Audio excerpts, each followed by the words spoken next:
Salam alaikum, bienvenue à tous dans ce nouvel épisode de Mes Bricolos, épisode numéro 13 de la saison 2. Ça me fait énormément plaisir de vous revoir, vous imaginez bien.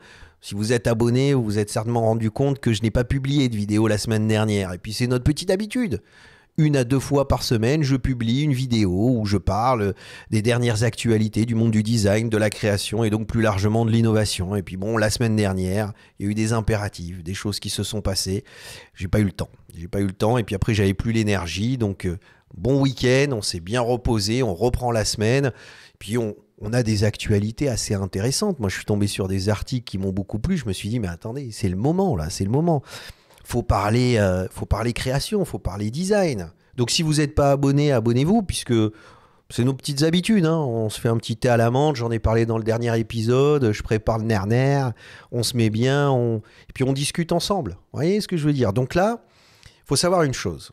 Quand on fait du design, comme moi, parce que c'est mon métier, en fait, on se tient toujours informé des derniers matériaux qui existent, et puis aussi des derniers systèmes de fabrication. Et l'impression 3D est quelque chose de très important parce qu'il y a une évolution de cette technologie, ce qu'on appelle le prototypage rapide, qui est assez impressionnante et qui permet de faire beaucoup de choses. Parce qu'on peut créer un objet à l'unité. On n'est pas obligé d'utiliser une chaîne de production, donc un moule d'injection, et donc être obligé de fabriquer une grande quantité de produits pour le rendre rentable. Certes, ça coûte plus cher à l'unité, mais ça nous permet de pouvoir adapter l'objet à la pièce. Vous voyez ce que je veux dire? C'est-à-dire, vous regardez derrière moi, je ne sais pas si on la voit, on voit juste une petite extrémité là, mais j'ai une imprimante 3D, j'en ai même 2 au bureau, et donc des fois, je crée des luminaires, je crée des pièces, on les vend sur le site internet younesdesign.com, ça nous arrive de le faire, et c'est ça qui est intéressant. C'est vraiment un outil d'expérimentation qui est incroyable. Mais à chaque fois, en tant que designer, on se pose la question, comment cet outil-là, qui est c'est pour ça qu'on parle de prototypage rapide, qui est un outil de production rapide, donc vraiment qui permet l'exercice de l'expérimentation. Comment on peut optimiser cet objet pour essayer d'avoir un cycle de fabrication rentable et intelligent.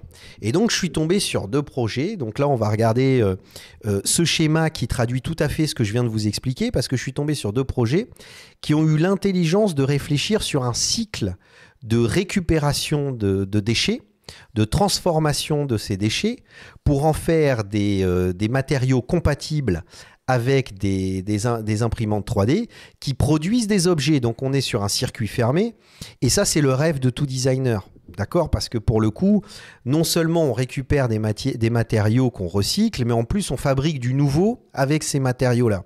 Donc ce schéma est très intéressant parce que c'est vers quoi l'impression 3D évolue. C'est-à-dire, au début, il y a 20 ans, quand nous, on avait les premières imprimantes 3D, quand j'étais étudiant à l'ENSI et qu'on découvrait ces premières impressions machines à impression 3D, on se rendait compte, c'était surtout ce que ça permettait de faire, parce qu'on n'avait plus de problème de moule, donc on pouvait fabriquer et construire des objets d'une énorme complexité. Donc les objets qui sont sortis, les premiers objets qui sont sortis en impression 3D étaient très compliqués. C'est un peu ce que vous voyez, par exemple, attendez, je vais la chercher, comme ça vous verrez. Ça, c'est un objet que j'ai fait en impression 3D et vous voyez la complexité de l'objet. Pourquoi? Parce que ça, c'est impossible à réaliser avec un moule. Donc ça, en impression 3D, c'est quelque chose qu'on peut facilement réaliser. Donc l'impression 3D permet la complexité. Mais il ne permet pas que ça aussi. C'est ça qui est intéressant, c'est qu'il permet d'utiliser des matériaux recyclés. Et je suis tombé sur cet article du journal du design que j'ai trouvé très intéressant, donc on va s'y arrêter un petit peu, qui en fait est une marque qui utilise les déchets, donc comme le schéma que vous avez vu juste avant, qui les transforme et qui les rend compatibles avec des machines de fabrication par impression 3D et qui fabrique donc des meubles de cette espèce de petit fauteuil que je trouve très beau avec ce dégradé. Alors j'ai déjà parlé de l'impression 3D dans des épisodes de Mes Bricolos, dont un épisode qui a très très bien fonctionné, qui est la maison imprimée en 3D, où là j'explique par exemple dans l'architecture et pour la fabrication des maisons que c'est une fausse bonne idée d'utiliser l'impression 3D. Alors peut-être dans l'avenir, en optimisant ce système de fabrication, ça pourra être utilisé dans l'habitat, mais pour l'instant, c'est absolument pas fait pour ça. Et d'ailleurs, je trouve que cette réponse de meubles recyclés est beaucoup plus intelligente que d'essayer de chercher à fabriquer des maisons imprimées en 3D, et qu'on se rend compte que c'est souvent du marketing et de la communication quand on dit ouais, j'ai fait une maison imprimée en 3D. Alors c'est l'épisode 33 de la saison 1, donc je vous conseille d'aller voir cet épisode, je le mettrai en lien en description et à la fin de cet épisode. Et je vous conseille aussi d'aller voir l'épisode 32. Donc juste avant, c'est l'épisode où je parle des maisons imprimées en 3D, où je parle des matériaux et des techniques de fabrication, parce que je parle d'un livre qui explique les différentes techniques de fabrication et les différents matériaux, de plusieurs livres même.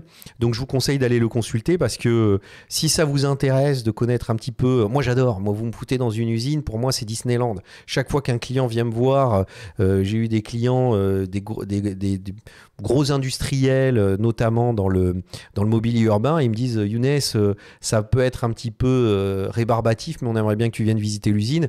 Moi, à chaque fois, je suis là, je dis, mais les gars, vous imaginez pas, c'est Disneyland pour moi. J'adore comprendre comment c'est fabriqué, comment on fabrique des objets et comment les machines... Souvent, les machines sont des fois même plus belles que l'objet fabriqué. Donc, c'est incroyable. Donc, je vous encourage à aller voir ces 2 épisodes. Je les mettrai en lien à la fin de la description, à la fin de cet épisode et en description dans les commentaires. Faut pas que je parle trop vite non plus. Donc, on regarde ce projet qui est absolument extraordinaire. Donc, c'est une agence qui s'appelle The New Row. Donc, je suis allé voir. Et donc, ils présentent la chaise. Donc, il n'y a rien de... On peut parler du style, on peut parler du design, on peut parler de la matière, parce que moi, je trouve que ce dégradé de couleur est absolument extraordinaire. Je trouve que l'objet est fascinant, c'est-à-dire il est assez beau. J'aime beaucoup la forme que le designer la façon dont il a esthétisé cet objet. Donc moi je le trouve très réussi. Le fait que ce soit des matériaux recyclés qui permettent de le fabriquer, évidemment par rapport au schéma qu'on a vu au début de cet épisode, ça prend du sens. Et alors moi ce que j'adore dans l'impression 3D, c'est ces espèces de stries qui sont en fait les différentes couches pour fabriquer cet objet. Alors je ne sais pas à combien sort ce petit fauteuil et sa durée de vie. C'est vrai que ce sont des questions qu'il faut se poser, mais je trouve que c'est la première fois en fait finalement, et puis je ferai d'autres épisodes sur ce sujet parce que ça nous permettra de voir l'évolution, de constater cette évolution. Mais ce que je trouve fascinant, c'est que là pour le coup, c'est la première fois où je me dis tiens voilà, l'impression 3D n'est pas simplement un outil d'expérimentation pour les professionnels, mais ça devient un outil de production qui répond à des vraies problématiques. Vous voyez ce que je veux dire? Et d'ailleurs, quand on va sur le site de The New Row et qu'on regarde les autres créations, c'est-à-dire les autres objets qu'ils ont créés avec cette technologie-là, c'est très beau, c'est fascinant. Moi, je vous conseille d'aller voir le site, je le mettrai en lien dans la description. C'est très très beau. Regardez ce petit comment on dit, abri de plage pour se changer. Je le trouve absolument magnifique. Il s'intègre parfaitement dans le paysage. Vous voyez, et ça, c'est l'impression 3D permet de le faire. Donc là, ils expliquent les différents matériaux. On voit donc le schéma que j'ai utilisé, que j'ai montré en intro de cet épisode, et on voit différentes créations, voilà, qu'ils ont faites. Et en plus, ils sont assez ouverts, c'est-à-dire ils expliquent les techniques de fabrication, ils expliquent les matériaux. Enfin, c'est vraiment fascinant et je trouve que par exemple moi de tous les objets qu'ils ont réalisés, alors je connais pas le prix évidemment, je connais pas le coût ni la durée de vie, mais je pense que on va vers une telle optimisation de l'objet qu'au final on se retrouve vraiment avec quelque chose qui pour la première fois a du sens. Vous voyez par exemple cet objet se dégrader, c'est très facile de faire cet effet de matière et cet effet de dégradé avec l'impression 3D. On dirait pas, mais c'est extrêmement simple en fait de le faire. Ça coûte pas plus cher. Donc je pense que là, plus on avance dans l'expérimentation de cette technologie de fabrication, plus on commence à trouver des astuces très intelligentes qui permettent d'avoir une bonne durée de vie, mais aussi qui, à mon avis, réduit de façon conséquente le coût de fabrication. Et donc, cet objet de petit, je veux dire, abri de plage, ou en tout cas... de petits vestiaires de plage, permet une transition directe vers un autre projet que j'ai vu dans la revue du design, qui est un projet d'objets imprimés en 3D, mais avec du sable. Et alors, ce qui est très intéressant, donc c'est Studio Rive Roshan, donc le designer s'appelle Rive Roshan, et ce qui était très, très intéressant, c'est que il a utilisé du sable bien sûr, avec tout un système pour pouvoir le rendre imprimable en 3D, mais ça donne une texture un peu poreuse, c'est-à-dire on le voit assez bien dans cette image. Et on dirait vraiment du sable, hein, cette photo là que vous voyez juste ici, là, sur la droite. Je trouve que ça le rend très très bien, c'est-à-dire on voit très bien cet effet. Mais en fait, ce qu'il a essayé de faire, donc il a fait un miroir, il a fait des vases, il a fait des petites tables basses, tables de chevet, des grandes tables, etc. Mais ce qu'il a essayé de réaliser, c'est de retrouver un peu les effets du sable sur une plage. Parce que vous imaginez, avec le vent, ça crée ça crée des formes, avec les pas, avec la mer et la marée, qui viennent créer des espèces de stries, des espèces de motifs sur ce sable qui bougent en fonction des marées, en fonction du vent. Et finalement, c'est ce qu'il a voulu recréer. C'est-à-dire, on le voit assez bien, par exemple, dans cet objet. C'est ce qu'il a voulu recréer. Donc, on va sur son site internet parce que ça permet d'avoir les images avec une meilleure définition et plus grande, plus confortable, j'ai l'impression. Donc, par exemple, si on voit cette table, donc je vais passer de l'autre côté, hein, excusez-moi, mais si on voit cette table qui se trouve donc sur la gauche, ce qui est intéressant, c'est qu'on comprend très bien cet effet qu'il a voulu montrer. Par exemple, oups, pardon, désolé. Par exemple, cette image, on se rend très bien compte, c'est-à-dire que cette idée de marée, cette idée du vent, etc., ça fonctionne très bien. Alors, bien évidemment, ça rend des objets toujours pareils. On ne peut pas fabriquer ces objets par moule. Technique de fabrication par moule, ça coûterait bien trop cher de réaliser ces objets-là. Ce serait bien trop complexe. On aurait des moules d'une complexité absolument incroyable. Ça, c'est quasiment impossible à réaliser avec un moule. Bon, il y a certains moules qui peuvent le faire, mais c'est très compliqué et ça coûte très cher. Donc c'est là où on retrouve les caractéristiques de l'impression 3D qui permettent de réaliser des objets d'une très grande complexité. Mais ce que je trouve intéressant, c'est que lui n'a pas voulu simplement faire des objets complexes pour faire des objets complexes, c'est qu'il a vraiment essayé de raconter une histoire à travers le matériau qu'il a utilisé. Donc là, en l'occurrence, le sable. Et c'est ça qui est très intéressant. Il y a tout un aspect narratif, très intelligent, très poétique autour de l'objet. Et je trouve que les objets sont beaux. C'est-à-dire ça, ce vase, je le trouve atypique, je le trouve incroyable, je le trouve vraiment très intéressant. Pareil, je ne connais pas le coût de fabrication, je ne connais pas la solidité du produit, mais on va vers une expérimentation qui se précise de plus en plus et qui montre et qui pointe du doigt le fait que là, on arrive vers quelque chose où l'impression 3D prend du sens et devient quasiment grand public. Quasiment grand public. On est encore sur des objets d'art. Même on pourrait dire quasiment d'artisanat d'art, parce que même si on n'utilise pas le geste, on utilise une machine, mais qui vient sculpter un objet de façon unique. Voilà, donc il y a quelque chose, il y a une sensibilité quand même qui nous rapproche de l'artisanat d'art. Donc on est sur des pièces qui sont plutôt exposées dans des galeries d'art, etc., de design bien sûr, mais galeries de design, vous voyez ce que je veux dire. Mais on s'approche de plus en plus. Moi je trouve qu'il y a une tendance. Il y a une tendance où on s'approche de plus en plus vers cette lecture de l'objet imprimé en 3D, grand public, justement qui va vers du mobilier intérieur et extérieur imprimé en 3D utilisant des matériaux recyclés. On a vu ça dans le premier projet, on voit ça dans ce projet. J'avais parlé d'un autre projet où c'était des surfs qui étaient faits à base d'algues par un Breton. Donc là, c'était un concept. C'était dans l'épisode numéro 49 de la saison 1. Donc, on va vers ça. C'est-à-dire, moi, je trouve que là, il y a une tendance qui se marque. Et je remarquais en faisant cet épisode que je suis tombé sur plein de sites internet et plein de designers et plein d'agences qui travaillent sur cette thématique.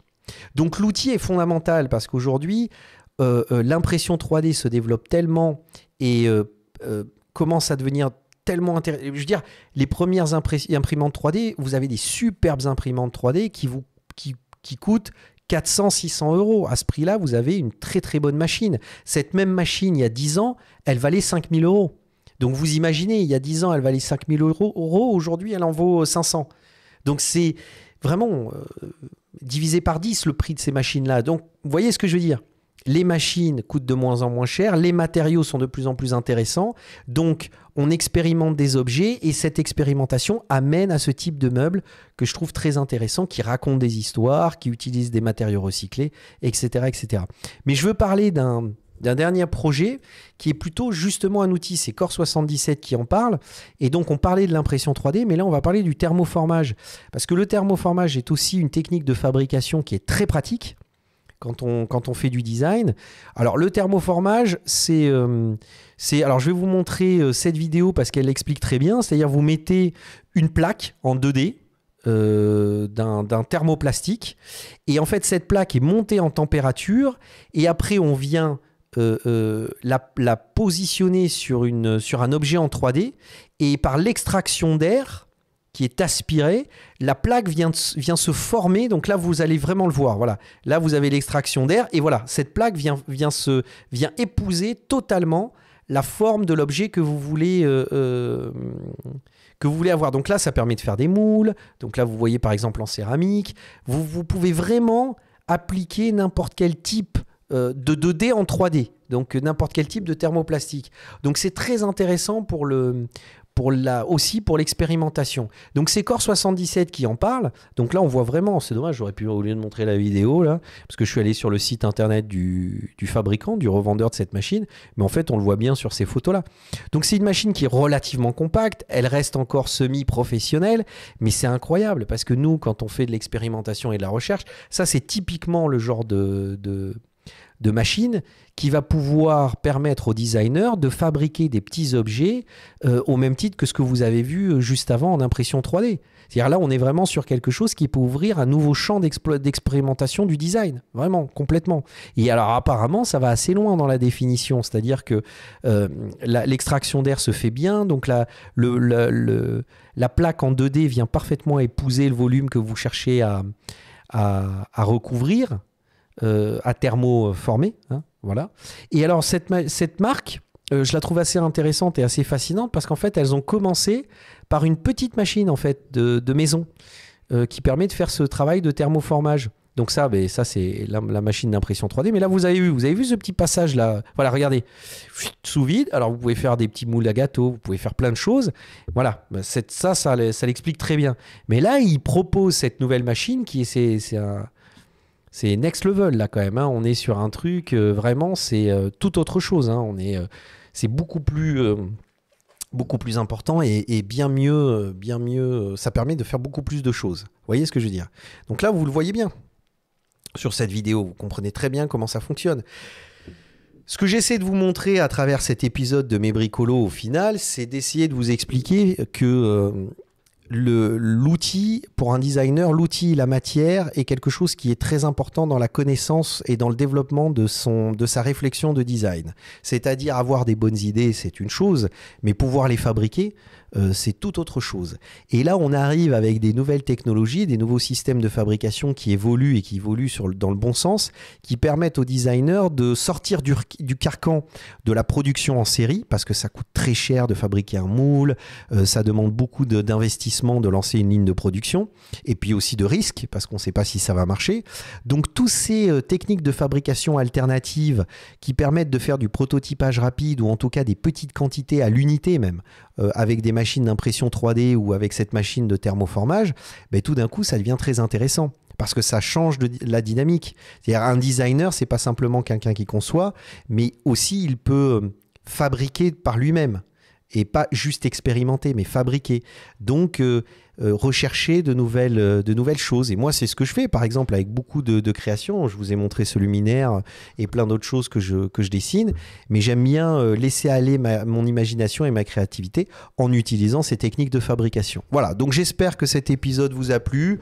On a pas mal discuté et je trouve ça intéressant de reprendre ces petits épisodes avec un sujet aussi passionnant que celui-là. En tout cas, moi, je l'ai trouvé passionnant. Si vous l'avez trouvé passionnant, ben, c'est le moment de vous abonner, les gars. Ça me fait toujours plaisir. On a eu à un moment donné une explosion d'abonnés. J'étais super content parce que je voyais les bing bing bing apparaître et les mails. J'étais là, ah, c'est génial, merci les gars. Puis après, ça s'est un peu calmé. Donc, faites-moi plaisir. Vous savez à quel point, quand je reçois une notification ou un mail qui me dit, ah, vous avez un nouvel abonné, ça me fait super plaisir. Donc, Vous êtes les bienvenus, abonnez-vous à cette chaîne et puis n'hésitez pas à laisser des commentaires dans les commentaires juste en dessous, là, à liker cette vidéo, à la partager. Et on se retrouve très vite, vraiment.